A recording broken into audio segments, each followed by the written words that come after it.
L'appel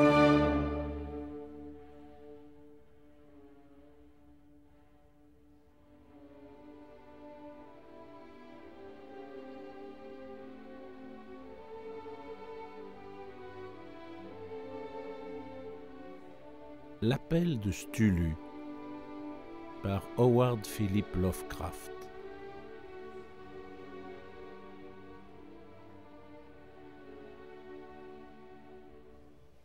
Extrait trouvé parmi les papiers de feu Francis Wayland Thurston de Boston. De ces formidables puissances ou êtres, on peut imaginer qu'il y ait eu des survivances d'une période incroyablement reculée, quand la conscience se manifestait peut-être sous des formes et des structures disparues bien avant que la marée humaine ne recouvrait tout, des formes dont seule la poésie et les légendes ont capturé des souvenirs évanescents qu'elle nomme monstres, créatures, êtres mythiques de toutes sortes, ou dieux. Algernon Blackwood.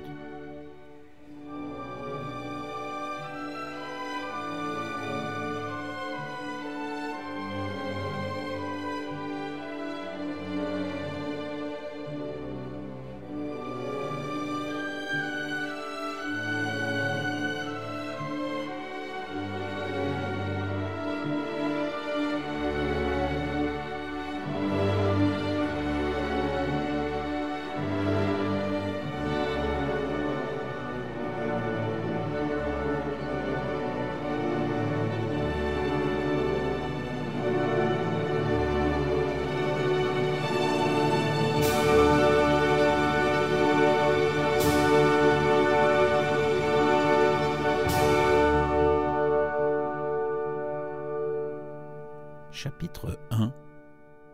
L'horreur en argile. La chose la plus miséricordieuse qui fût jamais accordée à l'homme est son incapacité à faire le rapprochement entre toutes ses connaissances. Nous vivons sur une île d'ignorance placide, au beau milieu de mers noires et infinies, sur lesquelles il n'a jamais été prévu que nous naviguions très loin. Les sciences, dont chaque branche avance péniblement et exclusivement dans son domaine propre, ne nous ont pas vraiment fait tort. Mais un jour, le puzzle reconstitué de toutes nos connaissances encore dissociées nous ouvrira de telles perspectives effroyables de la réalité et de notre terrifiante situation que cette révélation nous rendra fous ou nous fera fuir ces lumières mortelles pour replonger dans un âge des ténèbres paisible et sûr.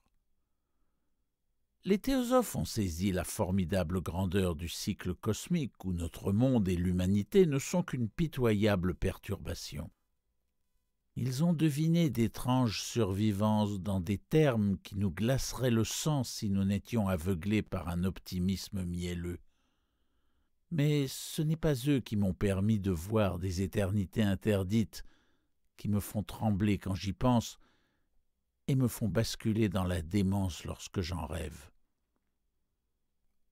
Ma découverte remonte à l'hiver 26-27, au moment de la mort de mon grand-oncle, George Gamel Angel, professeur émérite en langue sémitique à l'université Brown de Providence. Le professeur Angel était une sommité reconnue dans les langues et inscriptions anciennes, et les musées les plus prestigieux avaient souvent recours à ses lumières, si bien que son décès, à l'âge de 92 ans, resta tristement gravé dans les mémoires. Et ce, d'autant que les circonstances de sa mort étaient restées obscures. Le professeur avait eu une attaque alors qu'il revenait du bateau de Newport. Il était tombé comme une masse, avaient rapporté les témoins, après avoir été bousculé par un nègre à l'allure de marin qui avait déboulé d'une de ces cours étranges et sombres accrochées à la colline abrupte qui constitue un raccourci pour aller du port à la maison du défunt dans William Street. Les médecins furent incapables de trouver une cause évidente à cette mort, et après s'être perdus en conjectures, Ils finirent par conclure que l'ascension de la colline, trop pentue pour un homme de son âge, avait dû causer quelques lésions au cœur, ce qui avait provoqué la mort. À l'époque, il n'y avait aucune raison de douter de leur diagnostic. Mais à présent, je m'interroge, et je fais plus que m'interroger. En tant qu'héritier et exécuteur testamentaire de mon grand-oncle, car il était mort veuf et sans enfant, je fus évidemment amené à examiner ces papiers avec attention, raison pour laquelle je déménageai tous ces dossiers et caisses dans mes quartiers à Boston.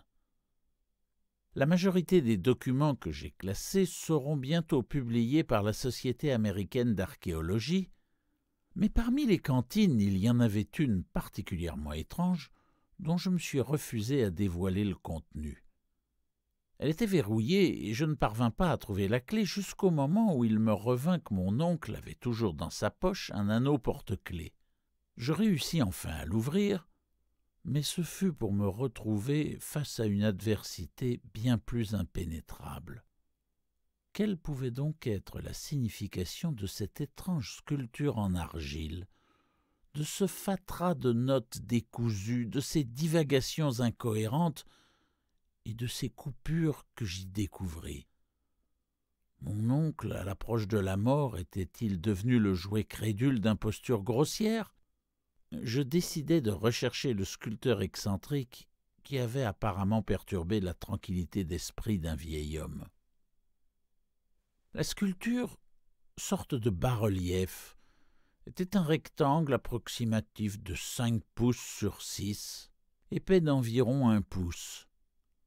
De facture manifestement récente, ces motifs évoquaient une atmosphère qui était loin d'être moderne. Car si les fantaisies du cubisme et du futurisme sont nombreuses et violentes, elles ne reprennent jamais cette régularité cryptique tapie dans les écritures préhistoriques. Or, ces motifs semblaient bien être une sorte d'écriture, bien que je sois totalement incapable de l'identifier, ou de la rapprocher de près ou de loin d'une quelconque écriture ancienne, et ce, malgré ma connaissance parfaite à présent des documents et collections de mon oncle. Au-dessus de ces hiéroglyphes, il y avait une silhouette dont il était impossible de déterminer la nature exacte à cause de son exécution impressionniste. Cela ressemblait à une espèce de monstre ou à un symbole représentant un monstre que seul un esprit malade avait pu s'amuser à concevoir. Si je vous dis que mon imagination, quelque peu extravagante, se forgea à la fois l'image d'une pieuvre, d'un dragon et d'un humain caricatural, je pense que je ne serais pas loin de l'esprit de la chose. Une tête aux tentacules de poulpe surmontait un corps squameux et grotesque, doté d'ailes rudimentaires. Pourtant, c'était le plan d'ensemble qui rendait le tout particulièrement effrayant, car derrière la silhouette, en arrière-plan, on devinait vaguement une architecture cyclopéenne. Les documents qui accompagnaient cette bizarrerie, mis à part les coupures de presse récentes, étaient de la main du professeur Angel et n'avaient aucune prétention littéraire. Ce qui semblait être le dossier le plus important était intitulé « Culte de Stulu », écrit en caractères soigneusement formés pour éviter toute lecture erronée d'un nom aussi insolite. Le manuscrit était divisé en 2 parties. La première était intitulée « 1925 » Rêves et travaux oniriques de H. A. Wilcox, 7 Thomas Street, Providence, Rhode Island. La seconde, récit de l'inspecteur John R. Legrasse, 121 Bienville Street, Nouvelle-Orléans, 1908, note au sujet du même et du professeur Weber. Les autres manuscrits se réduisaient à un tas de notes succinctes, relatives pour certaines aux rêves étranges de plusieurs personnes, pour d'autres à des citations extraites de livres et de magazines de théosophie, notamment l'Atlantide et Lémuria de Scott Elliot, et pour le reste à de très anciennes sociétés secrètes et à de ténébreux cultes, le tout étant documenté par de nombreuses références à des ouvrages traitant de mythologie et d'anthropologie, comme le rameau d'or de Fraser et le culte des sorciers en Europe occidentale de Mademoiselle Murray. Les coupures de presse faisaient quant à elles largement référence à des cas de démence et de délire collectif survenus au printemps 1925. La première partie du manuscrit principal était une sorte de chronique étrange. Il semblerait que le 1er mars 1925, un jeune homme maigre, à l'aspect névrosé, soit venu rendre visite au professeur Angel avec une espèce de bas-relief en argile, encore frais et humide. Sa carte de visite le présentait comme un certain Henry Anthony Wilcox, que mon oncle reconnut immédiatement comme le fils cadet d'une excellente famille, qui avait étudié la sculpture à l'école de design de Rhode Island et vivait seul à la résidence Fleur de Lys, située non loin de l'école.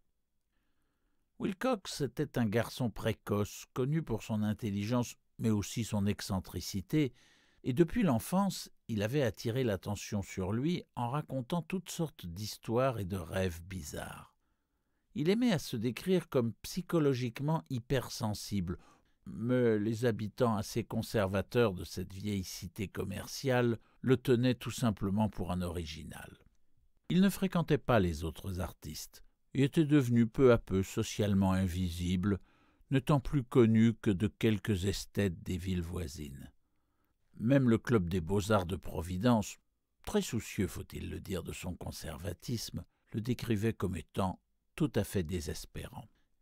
À l'occasion de cette visite, poursuit le manuscrit, le sculpteur fit appel aux lumières de son hôte en matière d'archéologie et lui demanda d'identifier les hiéroglyphes sculptés sur le bas-relief. Il s'exprimait d'une manière distraite et empruntée qui suggérait l'affectation et lui aliénait toute sympathie. Mon oncle lui répondit sèchement, car la fraîcheur manifeste de cette tablette évoquait tout sauf l'archéologie. La réplique du jeune Wilcox, qui impressionna mon oncle suffisamment pour qu'il la retienne et la retranscrive mot pour mot, était empreinte d'une poésie fantastique qu'il avait dû imposer à toute la conversation et dont j'ai pu constater depuis qu'elle lui est très caractéristique. Il lui dit « Elle est neuve, c'est évident, puisque je l'ai sculptée cette nuit à la suite d'un rêve que j'ai fait de cités étranges. Mais les rêves ne sont-ils pas bien plus anciens que la sombre Tyr, le sphinx contemplatif, ou Babylone et sa ceinture de jardin ?» C'est à ce moment qu'il se mit à raconter une fable délirante qui dut avoir un effet immédiat sur la mémoire reptilienne de mon oncle, pris soudain d'un intérêt frénétique. La nuit précédente, il y avait eu un léger tremblement de terre, le plus important ressenti en Nouvelle-Angleterre depuis des années. L'imagination de Wilcox en avait été affectée, et une fois couché, il avait fait des rêves comme jamais de formidables cités cyclopéennes, construites avec des blocs de pierre titanesques et des monolithes tombés du ciel, suintant tous d'une vase verdâtre et chargés d'une horreur latente. Des hiéroglyphes couvraient les murs et les piliers, et d'un lieu indéterminé montait une voix qui n'était pas une voix, mais plutôt un sentiment chaotique qui tentait de se transmuter en un son que Wilcox transcrivit dans l'incompréhensible et imprononçable désordre de lettres « Stulu fehtagn ». Ce borborime fut la clé de souvenirs qui stimulèrent et perturbèrent le professeur Angel. Il questionna le sculpteur avec une minutie scientifique et se mit à étudier avec obstination le bas-relief sur lequel le jeune homme s'était retrouvé en train de travailler, à son brusque réveil, en sueur, glacé et en habit de nuit. Mon oncle pestait sur son âge à cause de sa lenteur à déchiffrer les hiéroglyphes et les pictogrammes. Plusieurs de ces questions semblèrent incongrues à son visiteur, notamment lorsqu'il tenta d'associer ce dernier à des sociétés secrètes ou à des cultes impies. Wilcox ne comprit pas pourquoi le professeur insistait, en promettant le silence, pour lui faire admettre son appartenance à une certaine secte païenne encore très répandue. Quand le professeur fut convaincu que le sculpteur était totalement ignorant de ces choses, il se fit plus pressant et exigea qu'il lui racontât désormais tous ses rêves. Les résultats furent immédiats et fructueux, car le manuscrit mentionne des visites quotidiennes du jeune homme, au cours desquelles il relatait ses visions nocturnes, où l'on retrouvait immanquablement des perspectives de construction cyclopéennes, sombres et suintantes, et une voix ou un esprit souterrain qui déclamait d'une manière monotone des sons énigmatiques que l'on n'aurait su transcrire qu'en un embrouillamini de syllabes. 2 d'entre eux revenaient fréquemment, que l'on pourrait représenter par les lettres Stulu et Rieh. Le 23 mars, poursuit le manuscrit, Wilcox ne vint pas. Une rapide enquête à son domicile révéla qu'il avait été pris par un brusque accès de fièvre et conduit auprès de sa famille à Waterman Street, après qu'il avait hurlé toute la nuit, réveillant plusieurs autres artistes dans l'immeuble, où on l'avait trouvé tour à tour conscient et délirant. Mon oncle appela immédiatement sa famille et par la suite se rendit à plusieurs reprises chez le docteur Toby de Thayer Street, qui était le médecin du jeune homme. L'esprit de Wilcox était obsédé par des choses étranges, et le docteur haussait de temps à autre les épaules lorsqu'il en parlait. Il y avait évidemment l'inlassable répétition des rêves, mais également une masse gigantesque, faisant plusieurs milliers de mètres de haut, qui déambulait d'un pas lourd. Il ne fit jamais une description précise de cette chose, rapporta le docteur Toby, mais les quelques mots effrayants qu'il utilisait pour en parler firent immédiatement songer le professeur à la monstruosité innommable sculptée sur le bas-relief. L'évocation de cette chose, précisa le médecin, précédait invariablement la chute du patient en léthargie. Curieusement, alors que son état suggérait plutôt une fièvre que des désordres mentaux, sa température n'était pas élevée. Le 2 avril, vers 3 heures de l'après-midi, la maladie de Wilcox cessa brusquement. Il se redressa sur son lit, étonné de se retrouver chez ses parents et complètement ignorant de ce qui avait bien pu se passer depuis le 22 mars, aussi bien dans la réalité que dans ses rêves. Déclaré en bonne forme par son médecin, il retourna dans son appartement. Par la suite, il ne fut plus d'aucune aide au professeur. Ses rêves étranges avaient disparu aussi soudainement et complètement que sa fièvre, et après une semaine, mon oncle finit par cesser de noter ses visions nocturnes, qui n'étaient plus que des rêves banals sans aucun intérêt. C'est sur ce constat que la première partie du manuscrit s'achève, mais les références à diverses notes éparses me donnèrent vraiment matière à réflexion, à tel point que seul mon scepticisme inébranlable, fondement de ma philosophie de pensée, peut encore expliquer ma méfiance constante envers l'artiste. Les notes dont je parle décrivaient les rêves de plusieurs personnes à la même époque où Wilcox avait eu ses visions. Mon oncle avait diligenté une véritable enquête auprès de la quasi-totalité de ses amis, leur demandant de relater leurs rêves nocturnes, ainsi que les dates où ils auraient pu avoir des visions d'un quelconque passé. Ces demandes furent accueillies de manières diverses, mais en fin de compte, il reçut un nombre important de réponses, bien plus en tout cas qu'il n'était possible de traiter sans secrétariat. Cette correspondance n'a malheureusement pas été conservée, mais des notes en font un résumé minutieux et significatif. Les personnes normales, traditionnelles, le sel de la terre de Nouvelle-Angleterre, renvoyèrent presque toutes des réponses négatives, quoiqu'il en ressort ici et là des impressions déplaisantes mais informulées, toujours entre le 23 mars et le 2 avril, période de délire du jeune Wilcox. Les gens à l'esprit scientifique ne furent guère plus réceptifs, bien que 4 d'entre eux évoquent vaguement des visions fugaces de paysages étranges et que dans un cas on mentionne la terreur de quelque chose d'anormal. Ce furent les artistes et les poètes qui fournirent les réponses les plus pertinentes, et j'imagine la panique qui se serait emparée d'eux si d'aventure ils avaient pu comparer les notes les concernant. Cependant, faute d'avoir pu consulter leur correspondance, je soupçonnais l'enquêteur d'avoir posé des questions biaisées ou, à tout le moins, d'avoir peu ou prou manipulé les réponses de façon à en faire ressortir ce qu'il avait résolu d'y trouver. C'est pourquoi je continuais à penser que Wilcox, au courant d'une manière ou d'une autre des informations que mon oncle possédait bien avant de le connaître, avait manipulé le vieux savant. Quoi qu'il en soit, les réponses des artistes convergeaient vers une conclusion très dérangeante. Du 28 février au 2 avril, un grand nombre d'entre eux avaient fait des rêves bizarres, avec une intensité maximale au cours de la période délirante du sculpteur. Plus du quart de ceux qui avaient répondu positivement décrivirent des scènes et des sons comparables à ceux relatés par Wilcox, et quelques rêveurs reconnurent avoir éprouvé une terreur intense face à cette chose gigantesque et innommable qui leur était apparue à la fin. Un cas, décrit en détail dans une note, était particulièrement triste. Le sujet, architecte de renom, qui avait quelques penchants pour la théosophie et l'occultisme, était devenu hystérique le jour de la crise du jeune Wilcox et était mort après avoir hurlé et imploré pendant des mois sans discontinuer qu'on le sauvât d'un démon évadé de l'enfer. Si mon oncle avait référencé tous ces témoins par un nom plutôt que par un numéro, j'aurais pu enquêter et tenter de confirmer leur récit, mais en l'état, je n'ai pu en retrouver que très peu.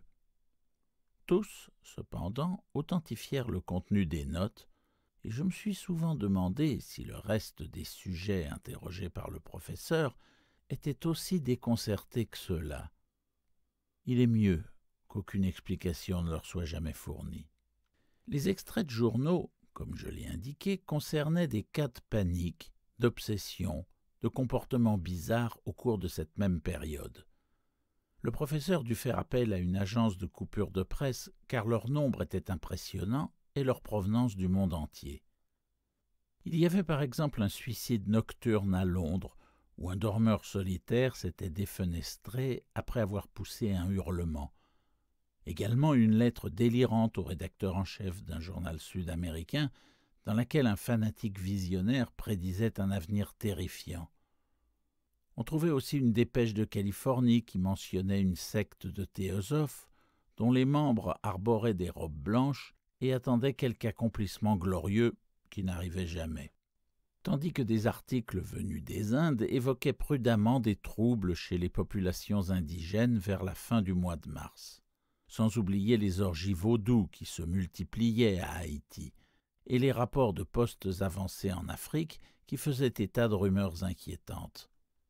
Des officiers américains aux Philippines s'inquiétaient du comportement de certaines tribus et des policiers new-yorkais s'étaient fait agresser par des Levantins dans la nuit du 22 au 23 mars. Il y a encore l'Irlande qui foisonnait de rumeurs et de légendes, et ce peintre français, Ardois Bonneau, qui exposait au Salon de printemps de 1926 son paysage onirique qualifié de blasphématoire. Quant aux rapports provenant des asiles d'aliénés, ils sont si nombreux qu'on se demande comment le corps médical n'en a pas fait le rapprochement et tiré des conclusions déconcertantes. Une collection de coupures bien étrange tout compte fait, et je peux à peine, encore aujourd'hui, admettre le rationalisme aveugle qui me fit les écarter. Mais à l'époque, j'étais convaincu que le jeune Wilcox avait eu connaissance des recherches occultes plus anciennes du professeur.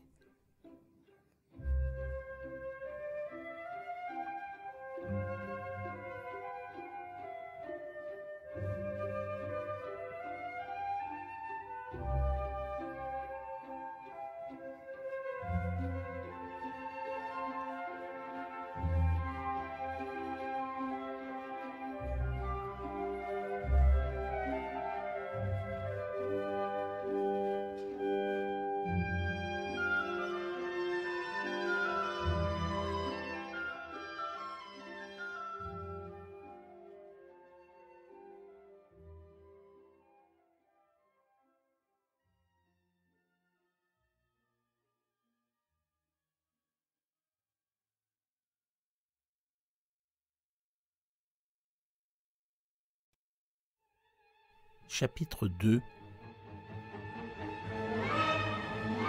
Le récit de l'inspecteur Legrasse.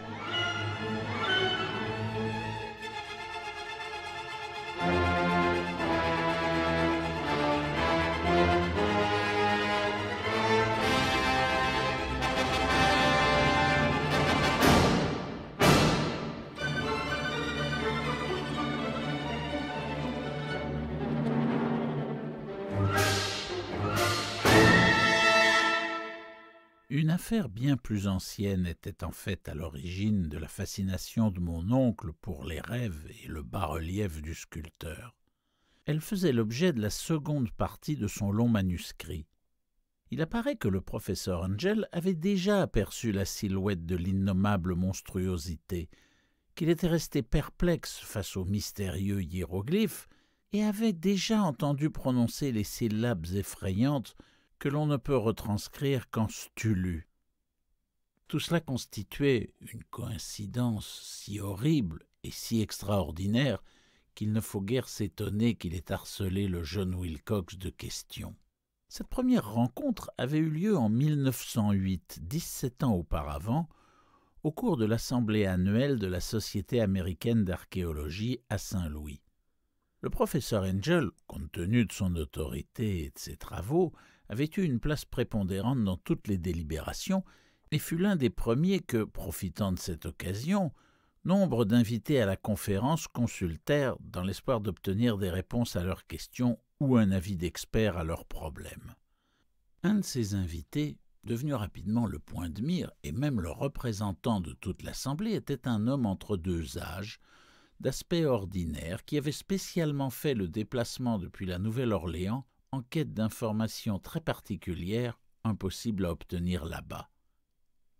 Il s'appelait Raymond Legrasse, était inspecteur de police et avait apporté avec lui la raison de sa visite, une statuette grotesque et répugnante, apparemment très ancienne, dont il ignorait l'origine. Il ne faudrait pas s'imaginer que l'inspecteur Legrasse avait le moindre intérêt pour l'archéologie. Sa requête était exclusivement d'ordre professionnel. La statuette, le fétiche ou l'idole, comme on voudra bien l'appeler, avait été saisie quelques mois auparavant dans le bayou, au sud de la Nouvelle-Orléans, au cours d'une descente de police, lors d'une cérémonie apparemment vaudou. Mais les rituels pratiqués étaient si singuliers, si ignobles, que la police dut se rendre à l'évidence. Elle était tombée sur un culte inconnu, infiniment plus démoniaque que le plus noir des cultes vaudous d'Afrique. On ne savait rigoureusement rien de ses origines, si ce n'est les aveux extravagants arrachés aux adeptes qui avaient été capturés, d'où le désir impérieux de la police de trouver un spécialiste en questions anciennes qui serait en mesure d'identifier l'horrible symbole et par là même de remonter à la source de cette religion. L'inspecteur Legrasse n'imaginait pas la réaction que cet objet allait provoquer. Sa seule vue jeta cette assemblée d'hommes de science dans un état d'excitation intense, et en un instant ils s'agglutinèrent littéralement autour de lui afin de voir de plus près cette figurine dont l'étrangeté, l'authenticité et l'ancienneté abyssale leur ouvraient des perspectives inimaginables. Cette statuette terrible, dont les siècles et même les millénaires semblaient inscrits sur la surface verdâtre, faite d'une pierre étrange, n'était le produit d'aucune école de sculpture connue. La figurine, qui passa lentement de main en main, avait 7 ou 8 pouces de haut et était d'une facture très délicate. Elle représentait un monstre de forme vaguement anthropoïde. La tête avait l'aspect d'une pieuvre dont la face n'aurait été qu'un amas de tentacules. Le corps écailleux, pourvu de longues ailes effilées dans le dos, avait un aspect cartilagineux, et les pattes antérieures, aussi bien que postérieures, se terminaient par des griffes prodigieuses. Cette chose, d'une corpulence énorme, dégageait une malignité effrayante et contre nature. Elle était accroupie sur un bloc rectangulaire, une sorte de piédestal recouvert de caractères indéchiffrables. L'extrémité des ailes touchait l'arrière du piédestal, le siège était au centre, tandis que les longues griffes incurvées des pattes postérieures repliées agrippaient la partie avant du bloc, s'étendant vers le bas du piédestal sur un quart de sa hauteur. Sa tête de céphalopode penchait vers l'avant si bien que l'extrémité des tentacules faciales effleurait l'arrière des pattes antérieures qui serraient les genoux. L'aspect général de la créature était curieusement plein de vie, et d'autant plus inquiétant que son origine était tout à fait inconnue. Son ancienneté effrayante et incalculable sautait aux yeux, alors qu'aucun lien ne la rattachait à une quelconque forme d'art primitif venu de l'aube de la civilisation ou même de toute autre époque. Totalement originale, sa matière était à elle seule un mystère. Cette pierre savonneuse, verdâtre, mouchetée de taches et de stries dorées iridescentes, ne ressemblait à rien de connu en géologie ou en minéralogie. Les caractères le long de la base étaient également mystérieux, et personne, dans cette assemblée qui réunissait la moitié des experts mondiaux dans ce domaine, n'avait la plus petite idée d'une parenté linguistique, fût-elle très éloignée. Comme le sujet et sa matière, ils appartenaient à quelque chose d'horriblement lointain, sans rapport avec l'humanité telle que nous la connaissons, quelque chose d'effrayant suggérant des cycles de vie anciens et impies dans lesquels notre monde et ses conceptions n'ont aucune part. Et cependant, alors que les membres de l'Assemblée admettaient d'un hochement de tête leur défaite face aux problèmes de l'inspecteur, il y avait un homme parmi eux auprès de qui cette forme monstrueuse et cette écriture évoquaient un soupçon de réminiscence et qui entreprit timidement de raconter une aventure bizarre qu'il avait vécue. C'était le regretté William Channing Webb, professeur d'anthropologie à l'université de Princeton et explorateur de renom. 48 ans auparavant, le professeur s'était consacré vainement à la recherche d'inscriptions runiques en Islande et au Groenland qu'il ne parvint jamais à découvrir. Alors qu'il parcourait la côte occidentale du Groenland, il avait rencontré une tribu ou une secte d'Esquimaux dégénérés dont la religion, une forme curieuse de culte démoniaque, lui avait glacé les sens tant elle était abjecte et assoiffée de sang. De ce culte, les autres Esquimaux ignoraient presque tout, mais ils en parlaient en frémissant, affirmant qu'il venait de temps anciens et abominables, bien avant que le monde existât. À côté des rites sans nom et des sacrifices humains, il comportait des rituels étranges destinés à un démon suprême ou Tornasuk. Le professeur Webb s'était adressé à un Nungacock, ou sorcier, pour en faire une transcription phonétique précise. Mais à cet instant, il était surtout captivé par le fétiche adoré par cette peuplade qui avait l'habitude de danser autour lorsque l'aurore pointait au-dessus des falaises de glace. C'était, affirma le professeur, un bas-relief de pierre très grossier qui comprenait une image affreuse et des caractères inconnus. Et pour autant qu'il s'en souvienne, elle était assez semblable à la chose bestiale examinée à présent par l'Assemblée. Le suspense, puis l'effarement qui saisirent les membres, s'emparèrent avec 2 fois plus de force de l'inspecteur Legrasse, qui se mit à harceler de questions ce nouvel interlocuteur. Comme il avait transcrit le rituel oral pratiqué par les adeptes du Bayou que ces hommes avaient arrêté, il supplia le professeur de se rappeler les syllabes qu'il avait notées chez les Esquimaux. S'ensuivit une comparaison de chaque détail, puis un moment de silence, après que le détective et le professeur eurent convenu de l'identité vraisemblable des incantations communes à ces 2 rituels infernaux pratiqués à des mondes l'un de l'autre.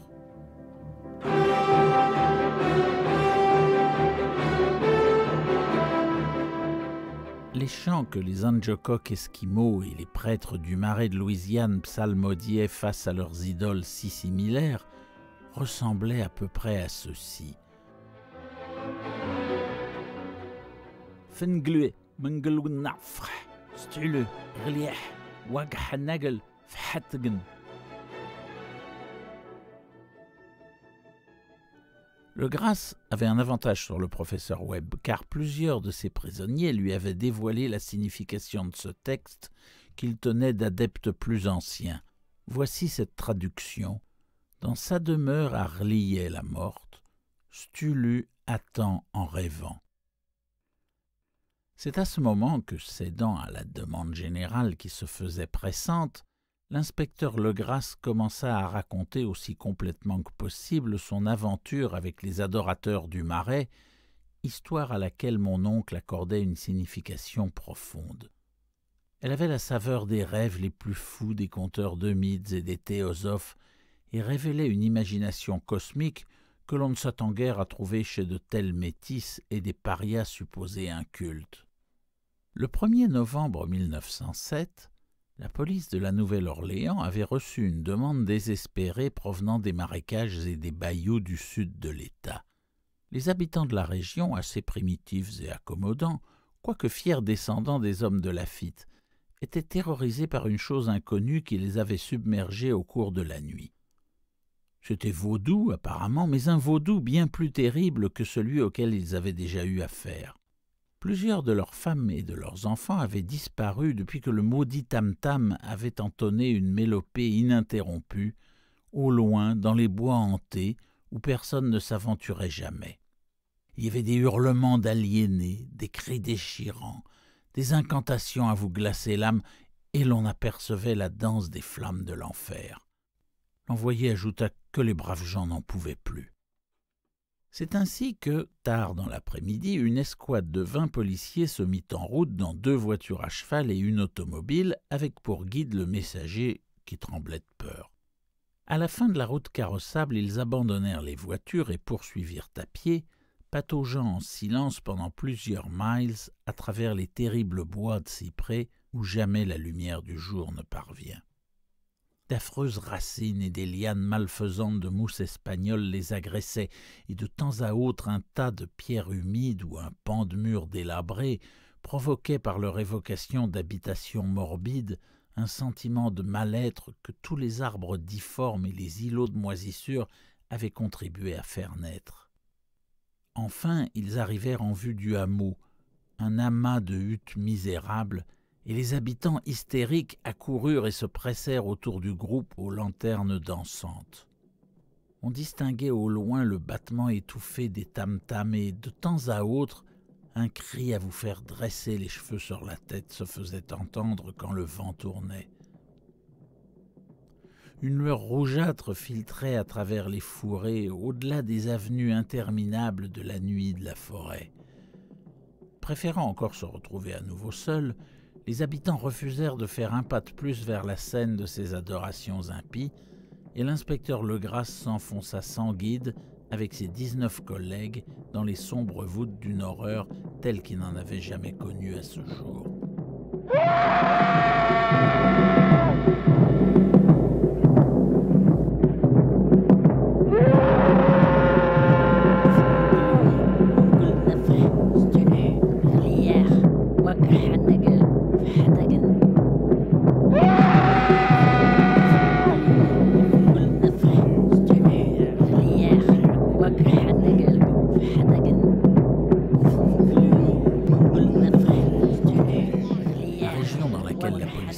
Était relativement mal connue.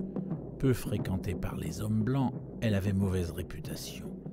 Il y courait des légendes à propos d'un lac caché, inconnu du commun des mortels, qui abritait une chose blanchâtre, gigantesque, informe avec des yeux luisants, et les autochtones murmuraient que des démons aux ailes de chauve-souris quittaient vers minuit leur repère souterrain pour aller l'adorer.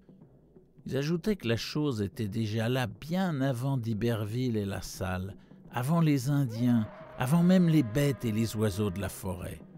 Elle était à elle seule un cauchemar. La regarder, c'était mourir. Les hommes en rêvaient parfois et en savaient ainsi bien assez pour s'en tenir à l'écart. L'orgie vaudou se déroulait aux marches de cette région abhorrée, déjà suffisamment dangereuse, et c'est sans doute le lieu où se déroulait la cérémonie, plus encore que les sons troublants qui effrayaient les habitants. Seule la poésie ou la folie aurait pu décrire les bruits que Legrasse et ses hommes entendirent alors qu'ils avançaient péniblement dans le bourbier noir vers les tam-tams et la lueur rougeâtre. Il existe des voix propres aux hommes et des voix propres aux bêtes, mais il est effroyable d'entendre les unes dans les gorges des autres. La furie bestiale et la licence orgiaque se disputaient la conquête de sommets dans l'horreur par des hurlements et des extases rauques qui déchiraient la nuit et se réverbéraient dans les bois comme une tempête pestilentielle venue des abîmes de l'enfer. De temps à autre, les ululements désorganisés s'arrêtaient et de ce qui semblait une chorale bien entraînée de voix éraillées s'élevait en incantation l'abominable rituel. قتله غلياح وقحنقل حتقن. C'est alors qu'ayant atteint un endroit où les arbres étaient clairsemés, le spectacle leur apparut brusquement. 4 hommes se mirent à tituber, un perdit connaissance, et 2 autres enfin se mirent à pousser des cris frénétiques que la cacophonie de l'orgie masqua heureusement. Le gras aspergea le visage de l'homme évanoui d'un peu d'eau du marécage. Tous tremblaient, quasiment hypnotisés par l'horreur. Dans une clairière naturelle du Marais émergeait une île dénudée, relativement sèche d'environ 60 mètres de diamètre, sur laquelle se convulsait une horde indescriptible de tout ce que l'humanité pouvait compter d'anormaux que seul Sim ou Angarola réussirait à peindre. Complètement nu, cet engeance hybride braillait, mugissait et se contorsionnait autour d'un feu monstrueux en forme d'anneau, au centre duquel on apercevait par moments, lorsque le rideau de flammes se déchirait, un monolithe de granit d'environ 8 pieds de haut, au sommet duquel, incongru de par sa taille réduite, la statuette funeste trônait. 10 échafauds, répartis en cercle, à intervalles réguliers autour du monolithe, portaient, tête en bas, les 10 corps bizarrement mutilés des malheureux habitants qui avaient disparu. À l'intérieur de ce cercle, les adorateurs bondissaient et rugissaient dans un mouvement latéral de gauche à droite, en une bacchanale sans fin qui allait et venait entre anneaux de feu et anneaux de suppliciés. Peut-être n'était-ce que le fruit de son imagination, ou alors l'écho. Mais un Espagnol impressionnable crut entendre une réponse antiphonique au rituel provenant d'un lieu sombre et éloigné au cœur des bois de légende et d'horreur. Cet homme s'appelait Joseph D. Galvez. Je l'ai rencontré et interrogé plus tard, et il faut avouer qu'il était doté d'une imagination que je qualifierais de distrayante. Il alla jusqu'à évoquer le battement faible de grandes ailes, le regard furtif d'yeux luisants et une forme blanche gigantesque derrière les arbres au loin. Je pense qu'il avait dû écouter trop de légendes locales. La catalepsie horrifiée des hommes fut de courte durée, le devoir avant tout. Et bien qu'il devait bien y avoir près d'une centaine de ces participants métis, la police, comptant sur ses armes à feu, plongea avec détermination dans cette multitude nauséabonde.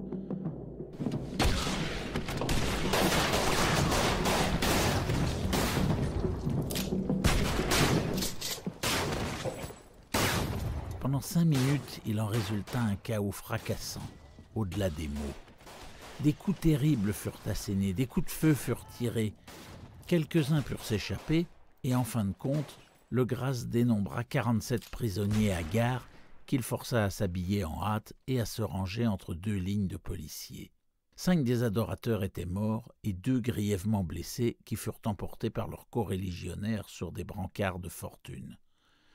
La statuette au-dessus du monolithe fut évidemment délicatement récupérée et ramenée par le Grasse.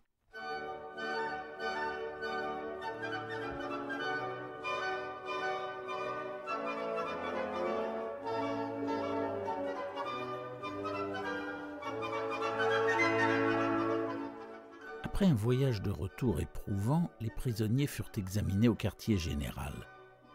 Ils s'avérèrent tous être des métis de conditions misérables, souffrant de débilité mentale.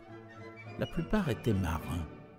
Cette clique de nègres et de mulâtres originaires des Indes occidentales et du Cap-Vert avait déguisé en vaudou leur culte hétérogène.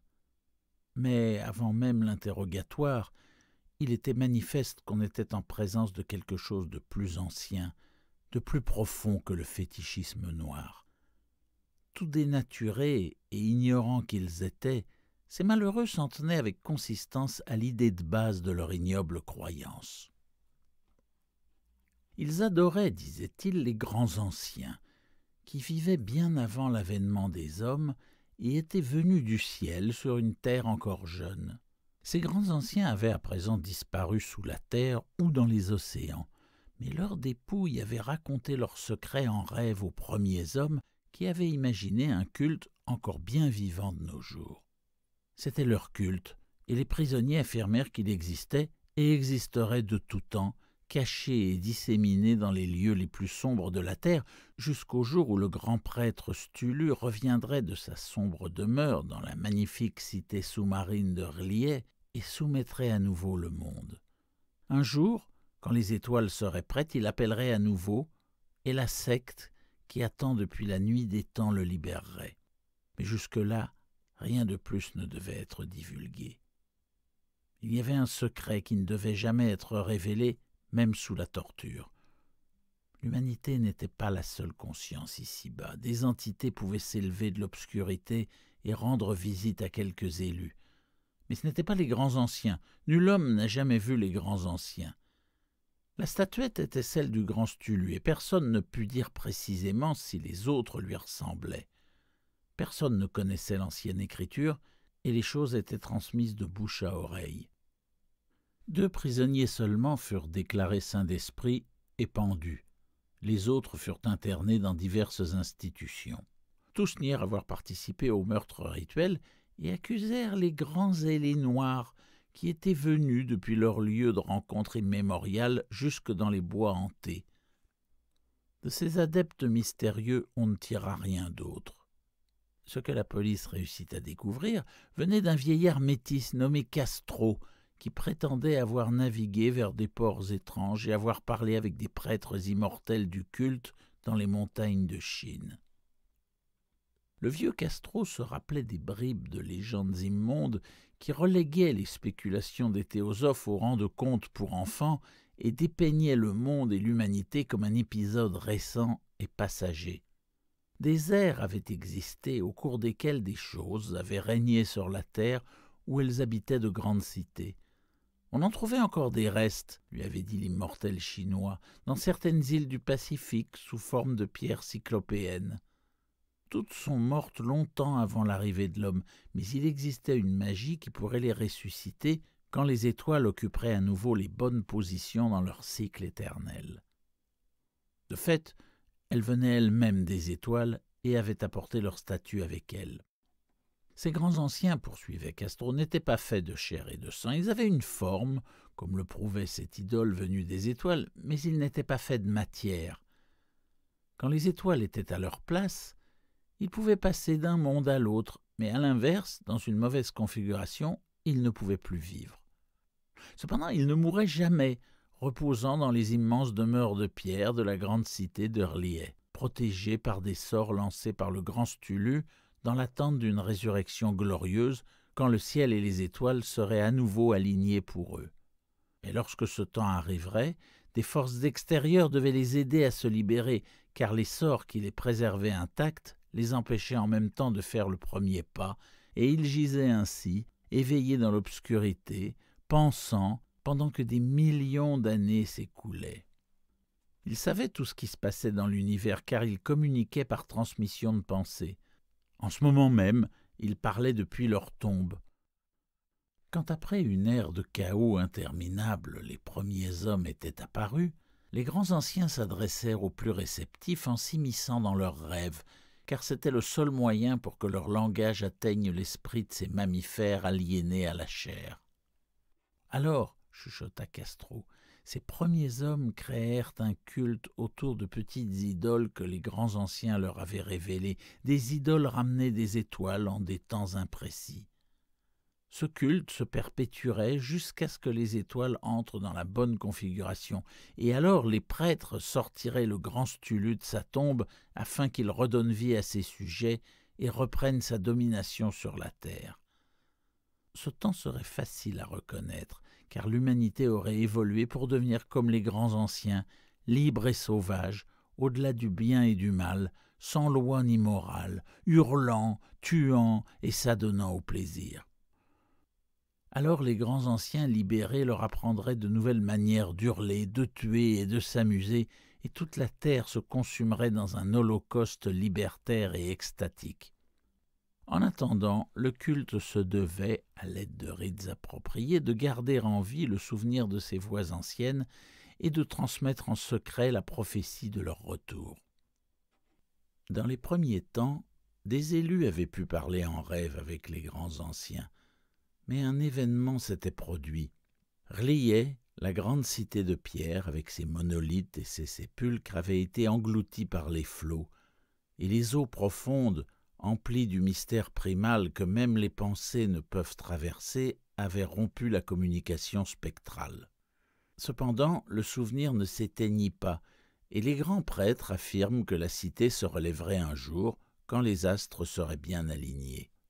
Alors, des entrailles de la terre, apparaîtraient des esprits noirs, immondes et obscurs, pleins de rumeurs incertaines qu'ils avaient recueillies dans les cavernes au-delà des fonds maritimes oubliés. Le vieux Castro n'osait pas trop en parler. Il s'interrompit brusquement, et ni la persuasion ni la ruse ne parvinrent à l'entraîner dans cette direction. Bizarrement, il refusa également de parler de la taille des grands anciens. Pour revenir au culte, il pensait que son centre se trouvait dans les déserts d'Arabie, là où Irem, la cité aux piliers, rêve, dissimulée et inviolée. Le culte n'avait aucun rapport avec la sorcellerie occidentale et était pour ainsi dire inconnu au-delà du cercle de ses adeptes. Aucun livre ne l'avait jamais évoqué, bien que le Chinois immortel affirmât qu'il y avait des phrases à double sens dans le Necronomicon de l'arabe fou Abdul al-Hazred que les seuls initiés savaient déchiffrer, et particulièrement le verset suivant. « N'est pas défunt qui repose pour l'éternité. En d'étranges airs, la mort elle-même peut trépasser. » Le Grasse, impressionné et déconcerté, avait enquêté en vain pour trouver la filiation historique du culte. Castro n'avait pas menti quand il affirmait qu'il était totalement secret. Quand les experts de l'université de Tulane se montrèrent incapables de donner la moindre information sur la secte ou son idole, le détective résolut de s'adresser aux plus hautes autorités scientifiques du pays. En fin de compte, il n'avait rien découvert de plus que l'aventure du professeur Webb au Groenland.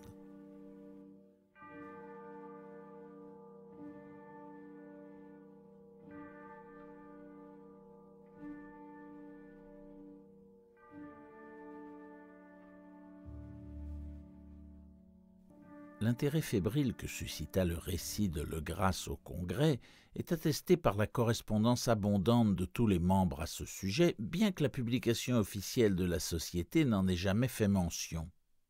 La prudence est le souci majeur de ceux qui peuvent se trouver face à l'imposture et la charlatanerie. Le Grasse prêta sa statuette quelque temps au professeur Webb, mais la récupéra à sa mort. Elle demeura en sa possession, et c'est là que je l'ai vue il n'y a pas si longtemps. C'est vraiment une chose effrayante, qui ressemble indiscutablement à la sculpture imaginée par le jeune Wilcox. Il n'y avait rien de surprenant à ce que mon oncle se fût passionné pour son récit. On imagine quelles pensées furent les siennes alors qu'il connaissait l'histoire de Le Grasse à propos du culte, en entendant ce jeune homme sensible qui avait rêvé non seulement de la statuette, des hiéroglyphes identiques à ceux découverts dans le Bayou et au Groenland, mais qui de surcroît avait entendu dans ses songes au moins 3 des mots précis de la formule prononcée de façon similaire par les Esquimaux et les Métis de Louisiane. La réaction du professeur Angel, en entreprenant sur le champ une étude approfondie, était évidemment naturelle. Je continuais cependant de soupçonner le jeune Wilcox d'avoir eu connaissance du culte par une autre source et d'avoir inventé ses rêves pour gonfler et maintenir le mystère aux dépens de mon oncle. Sans doute les récits de rêves et les coupures compilées par le professeur constituent-ils une forme de preuve, mais mon rationalisme et l'invraisemblance de toute l'affaire me conduisirent à adopter ce que je considérais comme les conclusions les plus raisonnables. C'est pourquoi, après avoir relu le manuscrit, et après avoir une fois encore comparé les notes théosophiques et anthropologiques avec le récit de Le Grasse, je décidai de me rendre chez le sculpteur à Providence afin de lui faire connaître les reproches qui me semblaient alors justifiés d'avoir abusé d'un vieillard érudit avec une telle audace. Wilcox vivait toujours seul dans Thomas Street, à la fleur de lys, une affreuse imitation de l'architecture bretonne du XVIIe siècle qui étalait sa façade de stuc au beau milieu des magnifiques maisons coloniales accrochées à la colline, à l'ombre même du plus beau clocher géorgien d'Amérique. Je le trouvais en plein travail et dut admettre, en voyant ces sculptures dispersées dans toutes les pièces, que son génie était réel et authentique. Je pense qu'on entendra parler de lui comme un des grands artistes décadents, car il a su capturer dans la glaise, comme il saura un jour le faire dans le marbre, les cauchemars et les fantasmes qu'Arthur Machen évoque dans ses poèmes et que Clark Ashton Smith nous montre dans sa peinture. Brun, frêle, un peu négligé dans son aspect, il se tourna lentement comme je frappais et sans se lever me demanda quelle affaire m'amenait. Quand je lui dis qui j'étais, il montra un peu d'intérêt, car si mon oncle avait suscité sa curiosité en explorant ses rêves, il ne lui en avait pour autant pas précisé la raison. De ce point de vue, je ne l'ai guère éclairé, essayant le plus subtilement possible de tirer quelque chose de lui. En peu de temps, je fus convaincu de sa sincérité absolue, car il parlait de ses rêves d'une façon inimitable. Ils avaient profondément influencé son art. Il me montra une statue morbide dont les formes dégageaient une puissance obscure tellement suggestive que j'en tremblais presque. Il ne se rappelait pas avoir jamais vu l'original de cette chose, si ce n'est dans le rêve de son bas-relief, et les contours s'étaient formés d'eux-mêmes sous ses doigts. Qu'il n'ait rien su du culte, mis à part ce qui avait pu filtrer des bavardages de mon oncle, était une évidence. Et une fois encore, je me perdis en conjectures pour comprendre comment il avait acquis ces impressions bizarres. Il parla de ses rêves en termes étrangement poétiques qui me firent entrevoir avec une terrible exactitude la cité cyclopéenne faite de pierres humides, gluantes et verdâtres, dont la géométrie, disait-il, était fausse, et entendre avec effroi l'appel mental qui montait inlassablement des profondeurs.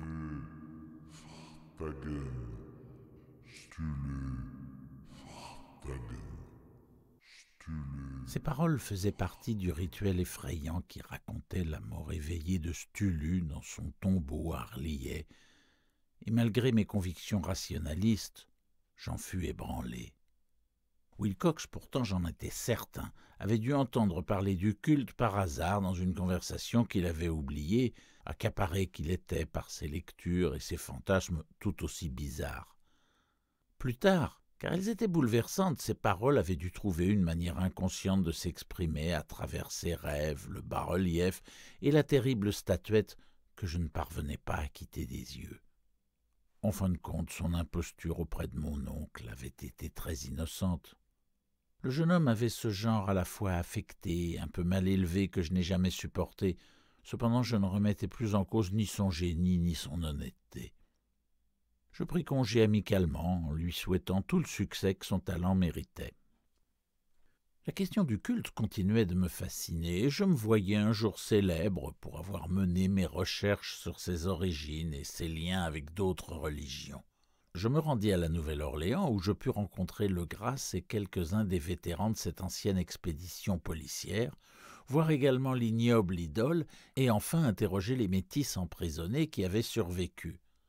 Malheureusement, le vieux Castro était mort depuis des années. Toutes les informations que j'obtenais enfin de première main ne constituaient guère plus qu'une confirmation détaillée de ce que mon oncle avait écrit, mais elles ravivèrent ma curiosité. J'en étais à présent convaincu, j'étais sur les traces d'une religion bien réelle, très secrète, très ancienne, dont la découverte ferait de moi un anthropologiste de renom. Pourtant mes convictions restaient totalement matérialistes. Je voudrais qu'elles le fussent toujours. Et je balayais d'un revers de main, avec une hypocrisie inexplicable, les coïncidences entre les rêves, les notes du professeur Angel et les coupures de presse. Il y a une chose cependant que je soupçonnais et qui m'effraie aujourd'hui. Le décès de mon oncle était loin d'être naturel. Il était mort dans une petite ruelle en pente qui donnait sur les quais, où grouillent tous ces métis étrangers, après avoir été bousculé par un marin noir. Je n'ai pas oublié les adeptes de Louisiane, ces marins au sang mêlé, et je n'aurais pas été surpris de découvrir des méthodes secrètes et des aiguilles empoisonnées venant de la nuit des temps, comme ces croyances et ces rites mystérieux. Le Grasse et ses hommes, il est vrai, n'avaient jamais été inquiétés, mais en Norvège, un marin était mort parce qu'il avait vu des choses. Les enquêtes très approfondies de mon oncle après sa rencontre avec le sculpteur ne seraient-elles pas tombées dans de sinistres oreilles? Je pense que le professeur est mort parce qu'il en savait trop ou qu'il était en passe d'en apprendre trop. Suivrai-je ses traces? C'est possible, car j'en sais déjà beaucoup.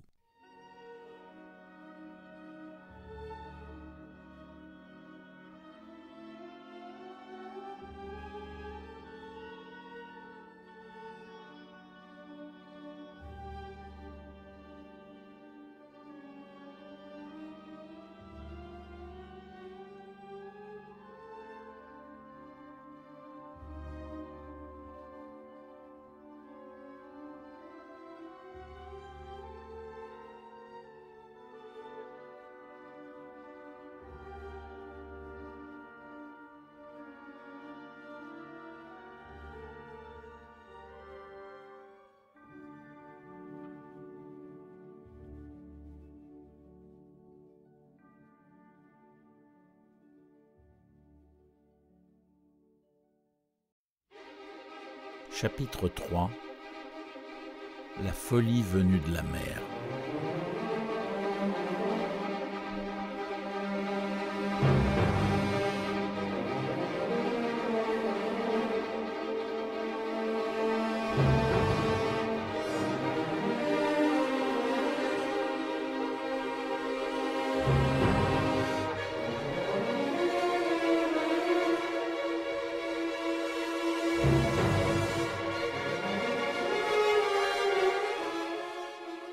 Si le ciel souhaite jamais m'accorder une grâce, ce sera d'effacer totalement les conséquences du simple hasard qui me fit jeter les yeux sur un certain papier oublié sur une étagère. C'était un article sur lequel je ne serais jamais tombé au cours de ma revue de presse quotidienne, car il s'agissait d'un vieux numéro datant du 18 avril 1925 du Sydney Bulletin, un journal australien. Il avait même échappé à l'agence de coupure de presse qui, à l'époque de la parution, recueillait scrupuleusement toutes les informations nécessaires aux investigations de mon oncle.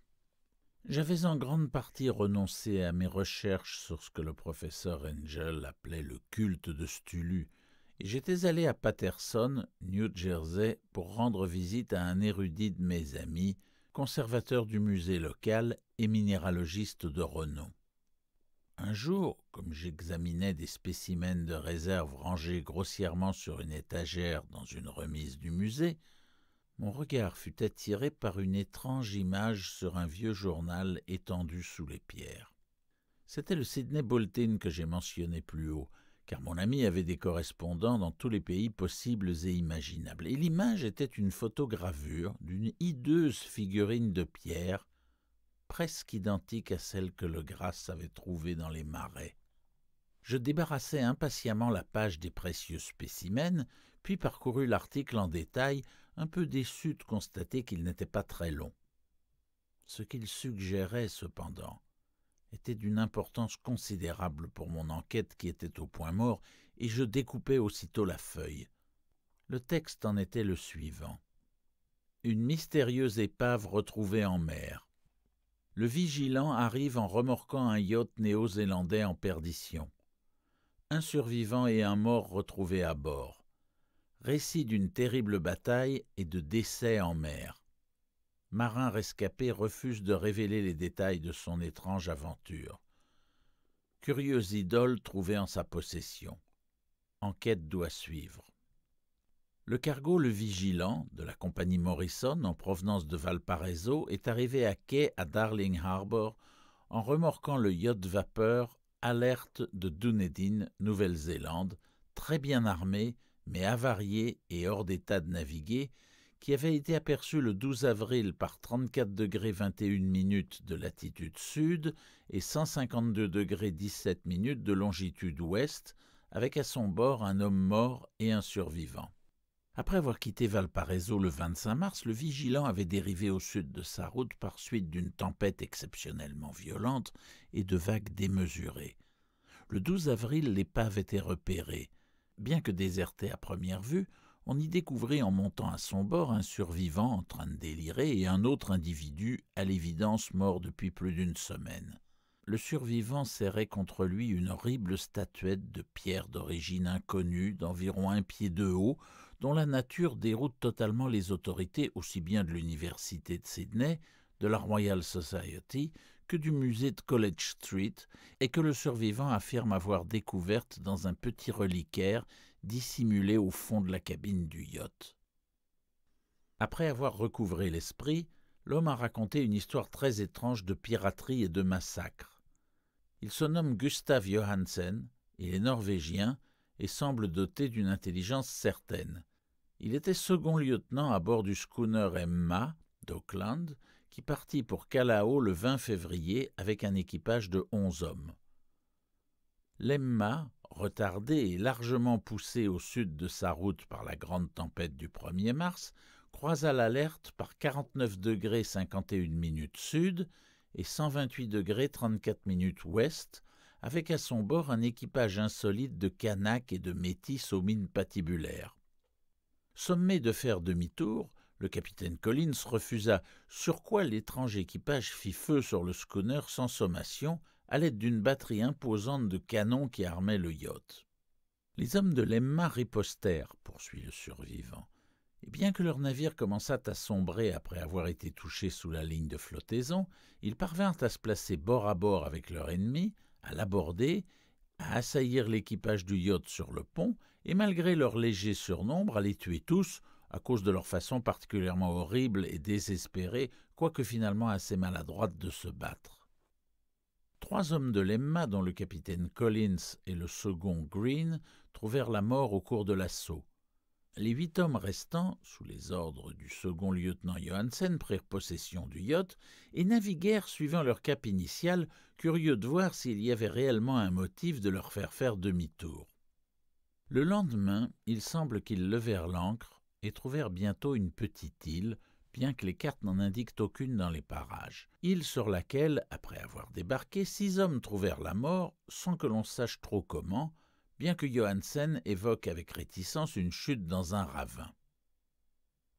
Après cela, lui et son compagnon revinrent à bord du yacht et tentèrent de le manœuvrer, mais ils furent empêchés dans cette tentative par la tempête du 2 avril. Entre cet événement et le sauvetage du 12, l'homme ne se souvient quasiment de rien, même pas de la date de la mort de William Brydon, son compagnon. Les causes de ce décès sont inconnues et on l'attribue à une trop grande excitation. Des dépêches en provenance de Dunedin rapportent que l'Alert y était connu pour faire du commerce entre les îles, qu'il avait une réputation maléfique sur les quais et qu'il appartenait à un curieux groupe de métis dont les nombreuses réunions et déplacements nocturnes dans les bois avaient attiré l'attention. Il avait appareillé en toute hâte après la tempête et le tremblement de terre du 1er mars. Notre correspondant à Auckland note que l'Emma jouissait par contre d'une excellente réputation et que Johansen y était décrit comme un homme sobre et honorable. L'Amirauté diligentera dès demain une enquête sur cette affaire, au cours de laquelle aucun effort ne sera épargné pour persuader Johansen de parler librement, ce qu'il s'est refusé de faire jusqu'à présent. C'était tout, à part la photo de l'idole diabolique. Mais quelle succession d'idées cela n'avait-il pas déclenché en moi? C'était de nouvelles mines d'informations sur le culte de Stulu, et la preuve qu'il s'exerçait en mer comme sur terre. Quelle raison avait bien pu pousser les métis, naviguant avec leur affreuse idole, à ordonner à l'équipage de l'Emma de faire demi-tour? Quelle était cette île inconnue sur laquelle 6 membres d'équipage de l'Emma avaient perdu la vie dans des conditions sur lesquelles Johansen restait muet? Qu'est-ce que l'enquête de l'Amirauté avait finalement révélé, et que savait-on du sinistre culte de Stulu à Dunedin? Et plus extraordinaire, que signifiaient ces coïncidences manifestes et surnaturelles de date qui conféraient une indéniable signification maléfique aux événements rapportés scrupuleusement par mon oncle? Le 1er mars, en fait notre 28 février à cause de la ligne de changement de date, un tremblement de terre puis une tempête surviennent. L'Alert et son immonde équipage appareillent en catastrophe de Dunedin, comme s'ils en avaient été sommés, pendant qu'à l'autre bout du monde, des poètes et des artistes rêve d'une étrange et sombre cité cyclopéenne et qu'un jeune sculpteur façonne dans son sommeil la silhouette redoutable de Stulu. Le 23 mars, l'équipage de l'Emma accoste sur une île inconnue et laisse derrière lui 6 morts, pendant que les rêves atteignent leur paroxysme et la terreur d'un monstre infernal les poursuivant tourmente les âmes les plus réceptives, et que dans le même temps, un architecte devient fou et un sculpteur sombre dans le délire. Et quid de cette tempête du 2 avril, date à laquelle tous les rêves de la sombre cité cessent, et Wilcox s'éveille comme si de rien n'était de cette étrange fièvre qui l'avait asservi. Quid de tout cela? Et de toutes les allusions du vieux Castro à ces anciens nés dans les étoiles, à présent enfouis dans les mers, de leur règne à venir, de leur culte, de leur maîtrise des rêves. Étais-je en train de tituber au bord d'un précipice d'abominations cosmiques trop insupportables à l'homme? Mais s'il en était ainsi, ce n'étaient que des abominations de l'esprit, car d'une manière ou d'une autre, le 2 avril marquait la fin de cette monstrueuse menace qui avait entrepris le siège de l'âme humaine. Ce soir-là, après avoir passé la journée à envoyer des câbles et à mettre de l'ordre dans mes affaires, je pris congé de mon hôte et partis par le train pour San Francisco. Moins d'un mois plus tard, j'étais à Dunedin, où je découvris que l'on en savait très peu sur les membres de cette secte qui avaient fréquenté les vieilles tavernes du port. Le rebut des quais était une chose bien trop commune pour que l'on y prêtât une attention particulière. Cependant, des rumeurs circulaient concernant un certain voyage qu'auraient fait ces métis à l'intérieur des îles, au cours duquel on aurait remarqué des battements de tambours et des flammes rouges dans les collines au loin. À Auckland, j'appris qu'après un interrogatoire sommaire et peu concluant, Johansen, dont la tignasse jaune avait viré au blanc, était parti pour Sydney, qu'il avait vendu sa maison de West Street et avait embarqué avec sa femme pour Oslo, où il vivait à présent à son ancienne adresse. De son aventure, il n'avait rien raconté à ses amis qu'il n'avait déjà dit aux officiers de l'amirauté, et ces derniers ne purent me communiquer rien de plus que son adresse à Oslo. Après cela, je me rendis à Sydney, où je m'entretins en vain avec des marins et des officiers de l'amirauté. Je vis l'Alert, qui avait été vendu et converti en un usage commercial, amarré au quai circulaire à Sydney Cove, mais cela ne m'en apprit pas davantage. La figurine accroupie avec sa tête de seiche et son corps de dragon, ses ailes écaillées et son piédestal orné d'hiéroglyphes était conservée au musée de Hyde Park. Je l'étudiai longuement et minutieusement. C'était un objet d'une facture magnifiquement sinistre, recelant le même mystère impénétrable, la même ancienneté inimaginable et terrible, la même étrangeté surnaturelle de la matière qui m'avait déjà frappé dans la miniature de Legrasse. Le conservateur m'avoua que pour les géologues, elle constituait un véritable casse-tête et qu'ils étaient prêts à jurer qu'aucune pierre de la sorte n'existait sur Terre. Je songeais en frissonnant à ce que le vieux Castro avait confié à Legrasse à propos des grands anciens. Ils étaient venus des étoiles en apportant leur statue. Ébranlé par une révolution intellectuelle comme je n'en avais jamais connue, je décidai d'aller rendre visite au lieutenant Johansen à Oslo.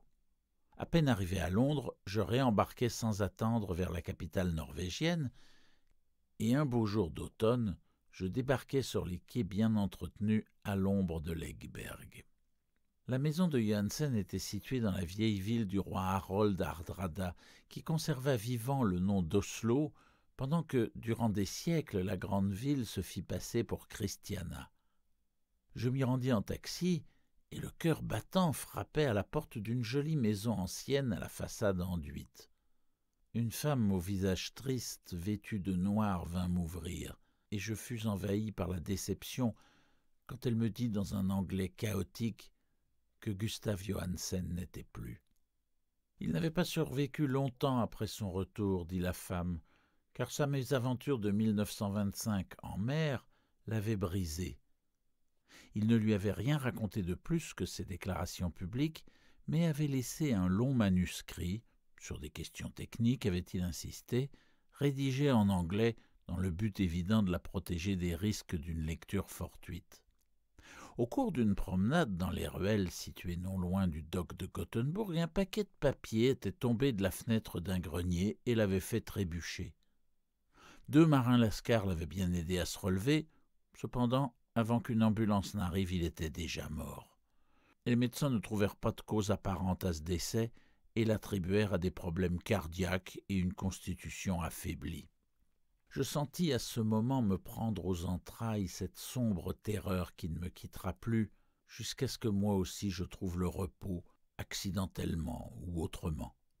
Persuadant la veuve que les questions techniques de son mari me concernaient suffisamment pour qu'elle accepte de me confier le manuscrit, j'emportai le document et commençai à le lire sur le bateau qui me ramenait à Londres.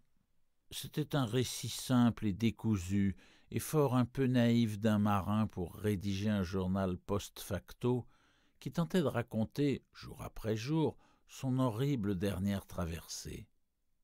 Je ne puis le retranscrire mot pour mot, tant le texte est nébuleux et redondant, mais j'en livrerai l'essence, suffisamment en tout cas, pour que l'on comprenne pourquoi le clapotis de l'eau sur la coque du bateau m'est devenu si insupportable que j'ai dû me boucher les oreilles avec du coton.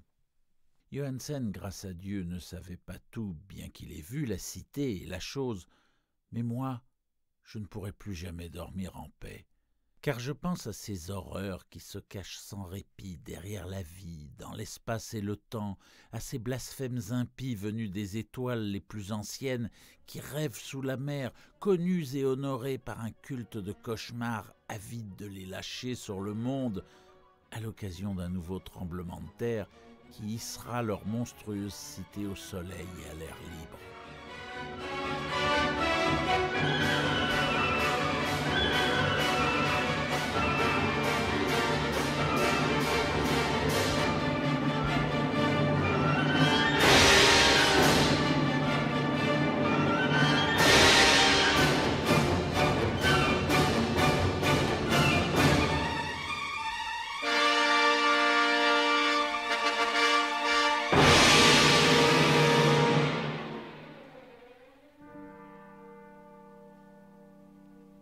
La traversée de Johansen avait bien commencé, comme il l'avait raconté à l'amirauté.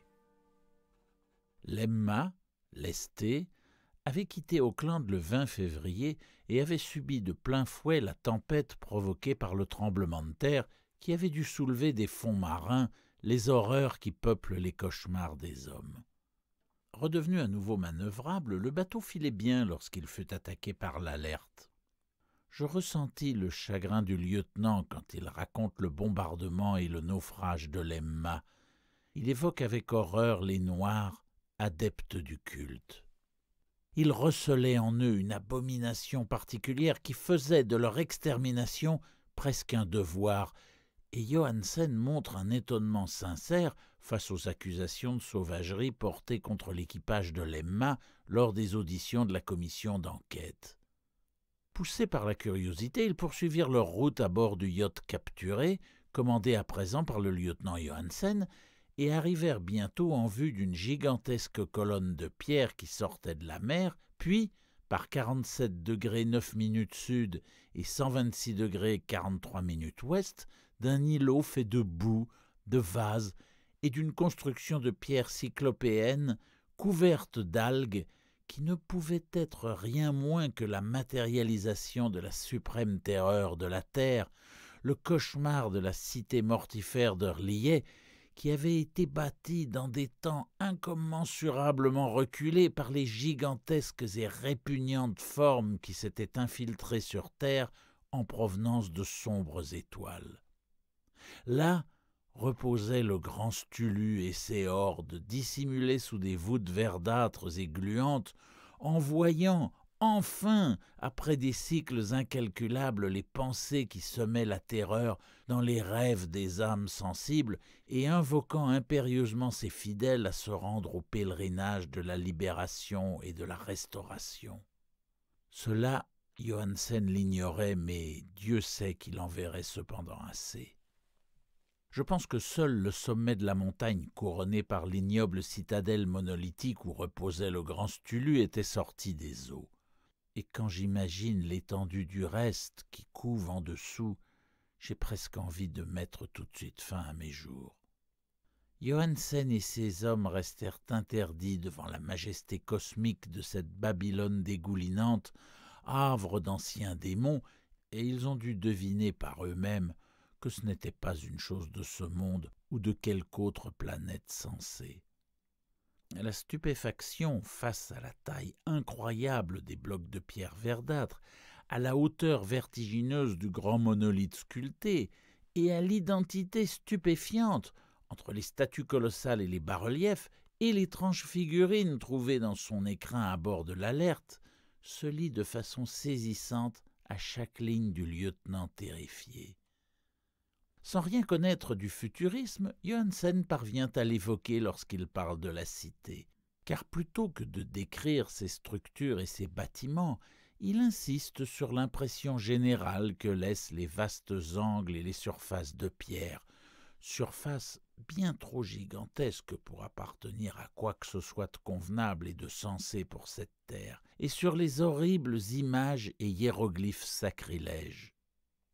Je mentionne sa description des angles parce qu'elle me rappelle quelque chose des rêves que Wilcox m'avait racontés. Il disait que la géométrie de ce lieu onirique était anormale, non euclidienne, qu'elle avait un parfum répugnant de sphères et de dimensions qui nous sont étrangères. Et voilà qu'un marin, finalement peu lettré, ressentait la même chose en contemplant cette terrible réalité. Johansen et ses hommes accostèrent sur la rive pentue et boueuse de cette monstrueuse acropole et grimpèrent sur des blocs de pierre titanesques et glissants qui ne pouvaient être les marches d'un escalier bâti pour des mortels. Le soleil lui-même semblait déformé dans le ciel lorsqu'aperçu à travers les miasmes polarisants qui jaillissaient de cette perversion trempée par la mer, et une angoisse, une menace difforme se dissimulait, concupiscente, dans les angles insaisissables de ces pierres taillées, où un second coup d'œil dévoilait la concavité, alors que le premier avait affirmé la convexité. Un sentiment proche de la terreur s'était emparé des explorateurs, alors qu'ils n'avaient vu que des pierres, de la boue et des algues. Chacun aurait fui s'il n'avait eu peur d'être la risée des autres, et c'est sans enthousiasme, vainement, comme la suite le montrera, qu'ils cherchèrent quelques souvenirs à emporter. Ce fut Rodriguez, le Portugais, qui escalada le premier le pied du monolithe et poussa un cri à ce qu'il venait de découvrir. Les autres suivirent et observèrent avec curiosité l'immense porte de bois sculptée d'un dragon pieuvre à présent familier, en bas-relief. Cela ressemblait, écrit Johansen, à une grande porte de grange, et chacun pensa qu'il s'agissait bien d'une porte, à cause du linteau, du seuil et des montants ornés, bien que personne ne sût exactement si elle s'ouvrait à plat comme une trappe ou en oblique comme une porte extérieure de cave. Comme l'aurait dit Wilcox, la géométrie de cet endroit était complètement fausse. Personne n'était certain que la mer et le sol étaient à l'horizontale, et la position relative de tout le reste en paraissait fantasmatiquement changeante. Dryden appuya sur la pierre en différents endroits, sans résultat. Ensuite Donovan effleura délicatement le pourtour, appuyant séparément sur chaque point en avançant. Il escalada interminablement la moulure de pierre. On aurait pu en effet appeler cela escalade si la chose n'avait pas en définitive été horizontale. Et les hommes se demandaient comment dans l'univers il pouvait exister une porte aussi gigantesque. Puis, très doucement, très délicatement, le panneau de près d'un demi-hectare se mit à basculer vers l'intérieur depuis le sommet, et ils constatèrent qu'il avait un contrepoids. Donovan glissa ou rampa vers le bas ou le long du montant, et rejoignit ses camarades, et chacun observa le recul bizarre du monstrueux portail sculpté. Dans cette vision fantastique d'une distorsion prismatique, le mouvement se faisait anormalement le long de la diagonale, de telle façon que toutes les règles de la perspective et de la physique en étaient chamboulées. L'ouverture était noire, d'une obscurité presque solide, mais ces ténèbres avaient une qualité positive. Elle dissimulait dans l'obscurité des pans de murs qui autrement auraient été révélés, en s'échappant de leur prison millénaire comme une émanation qui assombrissait le soleil pendant qu'il disparaissait furtivement dans le ciel rétréci et gibbeux en battant ses ailes membraneuses.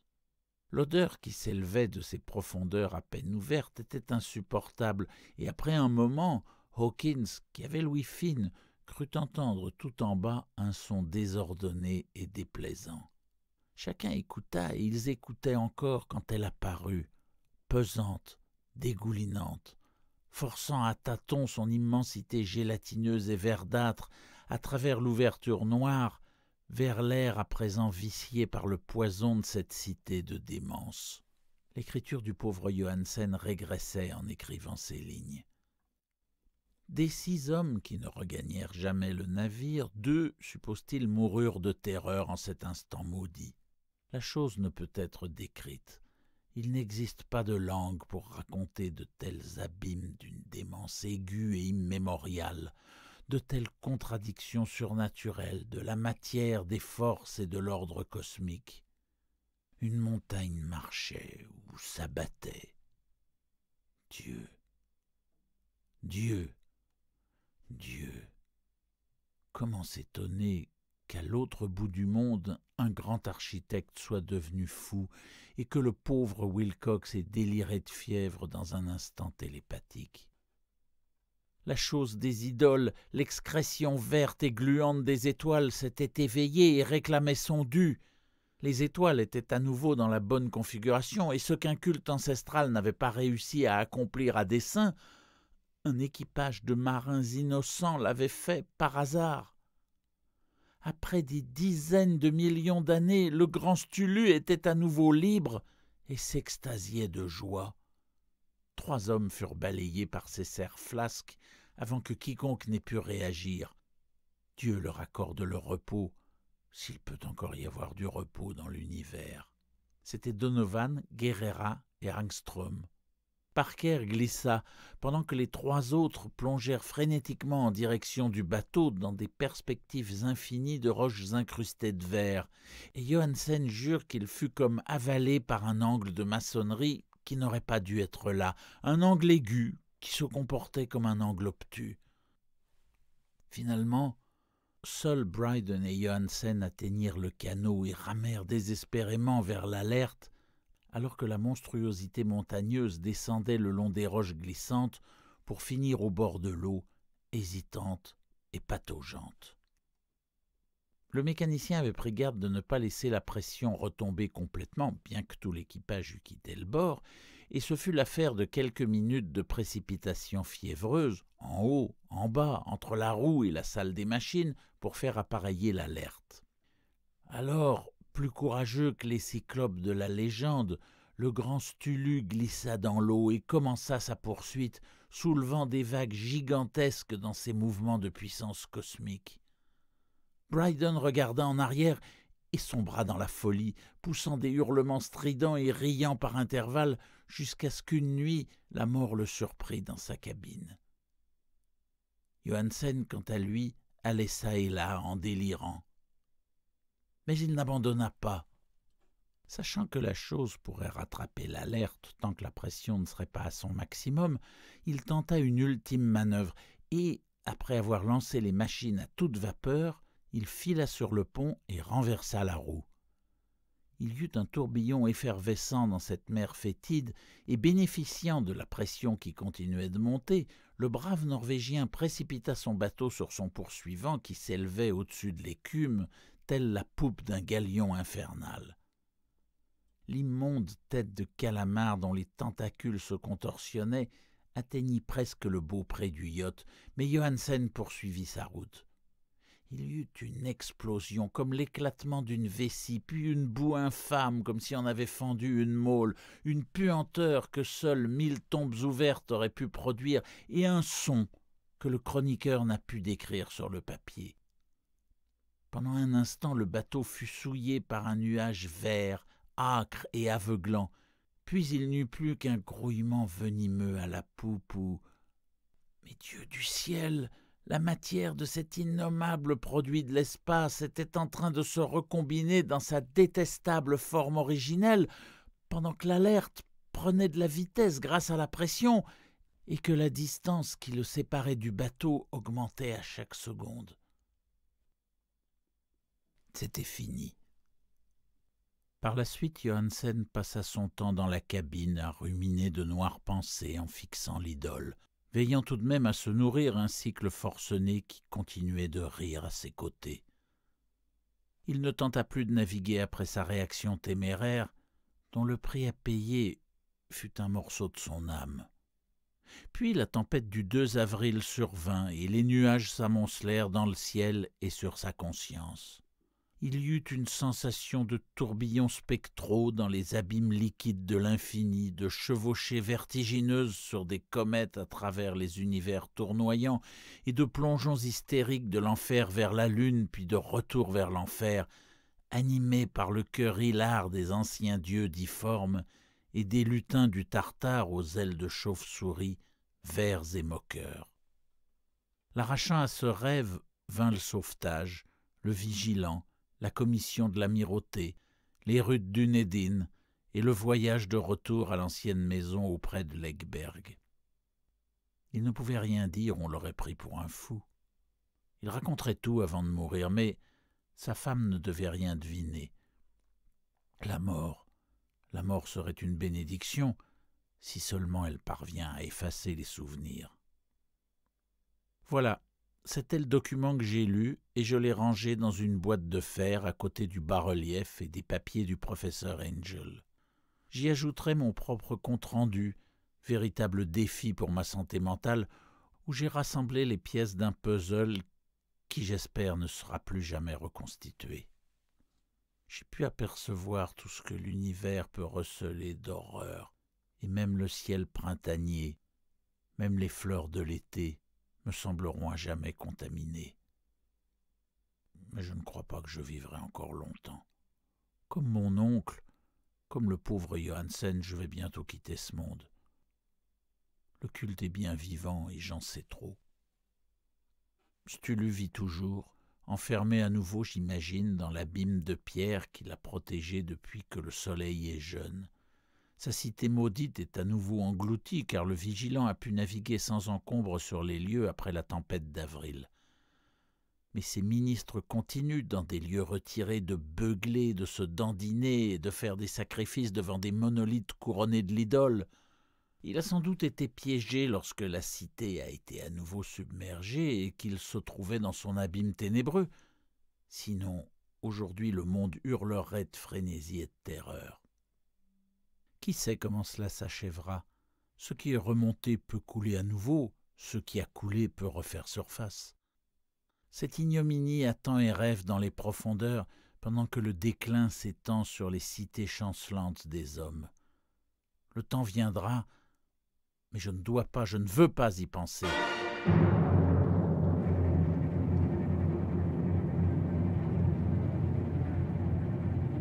Si ce manuscrit devait me survivre, je prie pour que mes exécuteurs testamentaires placent la prudence avant l'audace et ne le montrent à âme qui vive.